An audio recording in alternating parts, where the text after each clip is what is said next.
দল একজন ব্যক্তিকে নমিনেট করতেছে, আলটিমেটলি একজন ব্যক্তি নির্বাচিত হয়ে আসতেছে জনগণের ভোটের মাধ্যমে, রাইট?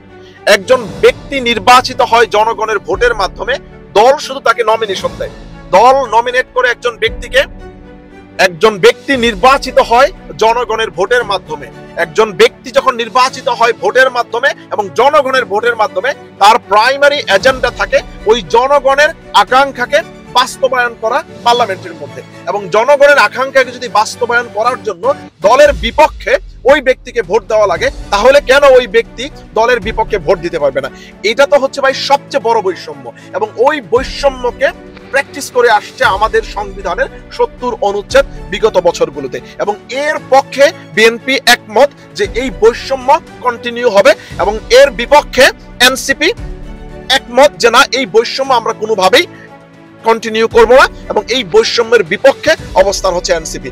সুতরাং আমাদের এই গুরুত্বপূর্ণ সংস্কারগুলি বুঝতে হবে, কারণ এই গুরুত্বপূর্ণ সংস্কারগুলি যদি আমরা বুঝি, আগামীতে যে নির্বাচন হবে আমরা আমাদের যে ট্রু রিফ্লেকশন, ওই রিফ্লেকশন কিন্তু আমরা দিতে পারবো আমাদের নির্বাচনের মধ্যে। কারণ নির্বাচন is the reflection of our consent, reflection of our opinion, reflection of our understanding what we are getting from our representative, what we are getting from our guardian, from our future, from our potential guardian, right? So এটা আমাদেরকে বুঝতে হবে my dear brother and sister. আমরা জানি যে সংস্কার অনেক ভারী জিনিস, সংস্কার, কনস্টিটিউশন এবং সংবিধান অনেক ভারী জিনিস। শুধু প্রতীক দেখে এই যে ভোট দেওয়ার যে সংস্কৃতি বাংলাদেশের মধ্যে বিগত অনেকগুলি বছরে যে আমরা প্র্যাকটিস করে আসছি, ভাই এই যদি আমাদের হয় ভোট দেওয়ার আলটিমেট মানে ক্রাইটেরিয়া, এইভাবে যদি আমরা প্রার্থী নির্বাচন করি, তাহলে আমাদের বাংলাদেশে কোনোদিন পরিবর্তন আসবে না। এমন করে তাও তরুণ প্রজন্ম সামনে আসবে, হাজার হাজার তরুণ তাদের প্রাণের বিনিময়ে বাংলাদেশকে স্বৈরাচার মুক্ত করবে।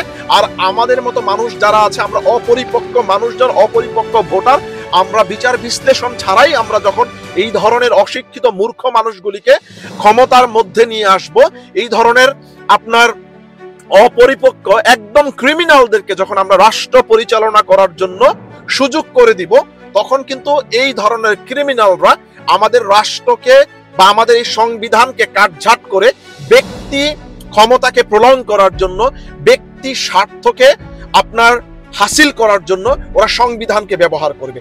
ওরা সংবিধানকে ব্যবহার করে ওরা বাংলাদেশের এই বাংলাদেশের এই মাটিকে ব্যবহার করবে দুর্নীতির আখড়া হিসাবে, এবং বিদেশের মাটিকে ব্যবহার করবে ওদের ভোগ বিলাসের আস্তানা হিসাবে।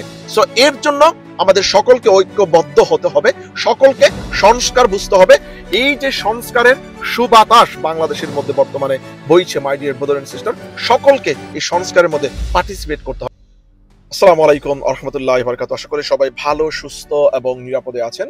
জনগুরুত্বপূর্ণ সংস্কারের অন্যতম হচ্ছে article 70 of the Bangladeshi constitution, বা আমাদের সংবিধানের যে 70 অনুচ্ছেদ, যে খুবই গুরুত্বপূর্ণ।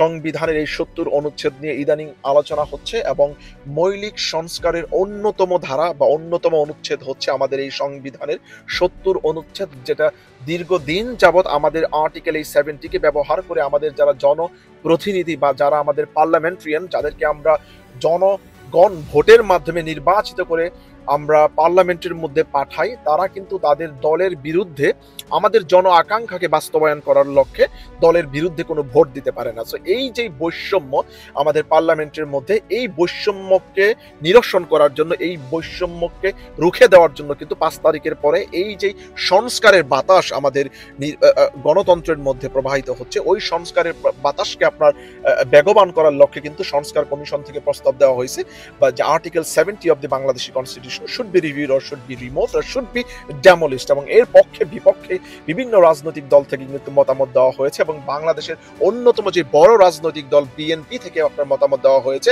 যে ওরা চাচ্ছে যে article 70 of the Bangladeshi constitution আপনার শুড বি আপনার প্লেসড অ্যাজ ইট ইজ, বা এবং যদি চায় পরিবর্তন করার জন্য কিছু গুরুত্বপূর্ণ কন্ডিশন দিয়ে চাচ্ছে ওরা পরিবর্তন করার জন্য, এবং ওই গুরুত্বপূর্ণ কন্ডিশনগুলি যদি চায় আপনার রেখে পরিবর্তন আনার জন্য, তাহলে মূলত হচ্ছে এটা পরিবর্তন করা এবং না করার মধ্যে কোনো পার্থক্য থাকে না, কারণ বিএনপি বলতেছে যে পরিবর্তন যদি হয় তাহলে আপনার জনগুরুত্বপূর্ণ নিরাপত্তাজনিত ইস্যু এবং বাজেট জনিত যদি কোনো আপনার ইস্যু থাকে এবং যদি সরকার পরিবর্তন হয়ে যাবে এরকম কোনো ইস্যু থাকে এবং আস্থা অনাস্থার ক্ষেত্রে যদি এরকম কোনো ইস্যু থাকে, তাহলে আপনার যারা জনপ্রতিনিধি বা যারা পার্লামেন্টারিয়ান থাকবে তারা চাইলে আপনার দলের বিরুদ্ধে আপনার ভোট দিতে পারবে না। যদি ভোট দেয় তাহলে ওদের যে আপনার যে সদস্য পদ ওই সদস্য পদ থাকবে না এবং ওদের যে এমপি পদ ওই এমপি পদ আপনার থাকবে না। সো এই যদি হয় ওদের স্ট্যান্ড, তাহলে তো আপনার article 70 of the Bangladeshi constitution বর্তমান যে এক্সিস্টেন্স ওই এক্সিস্টেন্সই কিন্তু আপনার বর্তমানে আপনার রিমেইন থাকবে।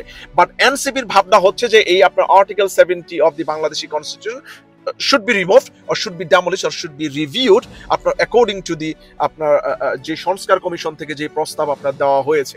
সো এই যে সংস্কার এবং 70 অনুচ্ছেদের যে আপনার স্ট্যান্ড, এই স্ট্যান্ডকে যদি আমরা বহাল রাখতে চাই তাহলে ভাই আমাদের যে জনপ্রতিনিধি আছে ওরা কোনো মতামত পারবে না দলের বিরুদ্ধে আপনার দেওয়ার জন্য। ওরা চাইলে ওদের দলের বিরুদ্ধে যেটা জন আকাঙ্ক্ষার বিরুদ্ধে কোনো অবস্থান নেওয়া লাগবে তার বিরুদ্ধে কিন্তু ওরা চাইলে কোনো মতামত আপনার দেওয়া পারবে না আপনার দিতে, কারণ দলের পক্ষে ওদের মতামত দেওয়া লাগবে ওদের সদস্য পদ ধরে রাখার জন্য। সো সদস্য পদকে ধরে রাখার জন্য সদস্য পদকে বহাল রাখতে যায় একজন জনপ্রতিনিধি, কারণ দল ওদেরকে কি দিচ্ছে দেখেন, দল একজন ব্যক্তিকে নমিনেট করতেছে, আলটিমেটলি একজন ব্যক্তি নির্বাচিত হয়ে আসতেছে জনগণের ভোটের মাধ্যমে, রাইট? একজন ব্যক্তি নির্বাচিত হয় জনগণের ভোটের মাধ্যমে, দল শুধু তাকে নমিনেশন দেয়, দল নমিনেট করে একজন ব্যক্তিকে, একজন ব্যক্তি নির্বাচিত হয় জনগণের ভোটের মাধ্যমে।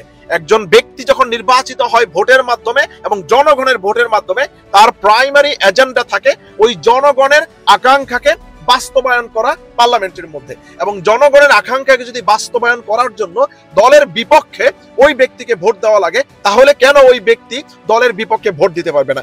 এটা তো হচ্ছে ভাই সবচেয়ে বড় বৈষম্য, এবং ওই বৈষম্যকে প্র্যাকটিস করে আসছে আমাদের সংবিধানের 70 অনুচ্ছেদ বিগত বছরগুলোতে, এবং এর পক্ষে বিএনপি একমত যে এই বৈষম্য কন্টিনিউ হবে, এবং এর বিপক্ষে এনসিপি একমত যে না, এই বৈষম্য আমরা কোনোভাবেই কন্টিনিউ করব না, এবং এই বৈষম্যের বিপক্ষে অবস্থান হচ্ছে এনসিপি।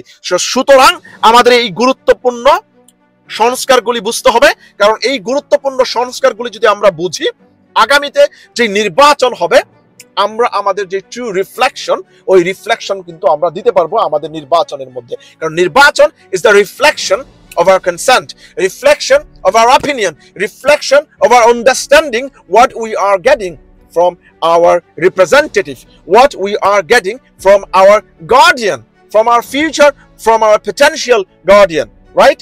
সো এটা আমাদেরকে বুঝতে হবে my dear brother and sister. আমরা জানি যে সংস্কার অনেক ভারী জিনিস, সংস্কার, কনস্টিটিউশন এবং সংবিধান অনেক ভারী জিনিস। দেখেন আমরা অনেক অনেক ভালো করে, অনেক সুন্দর করে আমরা ট্রাই করতেছি আপনাদের কাছে এই সংস্কারগুলি এবং এই সংবিধানের এই ধারাগুলি আমাদের মতো করে একদম গ্রামের ভাষায় এগুলিকে আপনাদের কাছে পৌঁছে দেওয়ার জন্য। এগুলি খুবই গুরুত্বপূর্ণ, অনেকের কাছে এগুলি অনেকের কাছে আপনার পেনপেনানি ঘ্যানঘ্যানানি মনে হতে পারে, বাট এগুলি খুবই গুরুত্বপূর্ণ, কারণ এগুলি ছাড়া আপনি ভোটের মধ্যে শুধু প্রতীক দেখে এই যে ভোট দেওয়ার যে সংস্কৃতি বাংলাদেশের মধ্যে বিগত অনেকগুলি বছরে যে আমরা প্র্যাকটিস করে আসছি ভাই, এই যদি আমাদের হয় ভোট দেওয়ার আলটিমেট মানে ক্রাইটেরিয়া, এইভাবে যদি আমরা প্রার্থী নির্বাচন করি, তাহলে আমাদের বাংলাদেশে কোনোদিন পরিবর্তন আসবে না।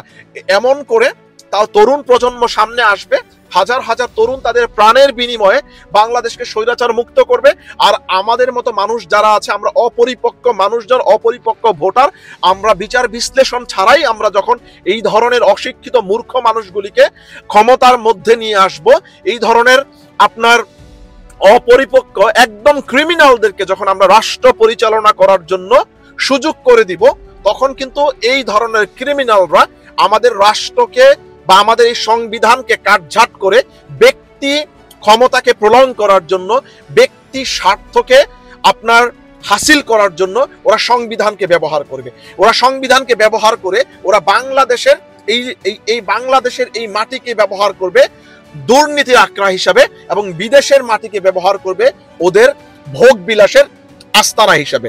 সো এর জন্য আমাদের সকলকে ঐক্যবদ্ধ হতে হবে, সকলকে সংস্কার বুঝতে হবে। এই যে সংস্কারের সুবাতাস বাংলাদেশের মধ্যে বর্তমানে বইছে my dear brother and sister. সকলকে এই সংস্কারের মধ্যে পার্টিসিপেট করতে হবে। আমি ভিডিওটা দীর্ঘ করব না। That's all for saying today.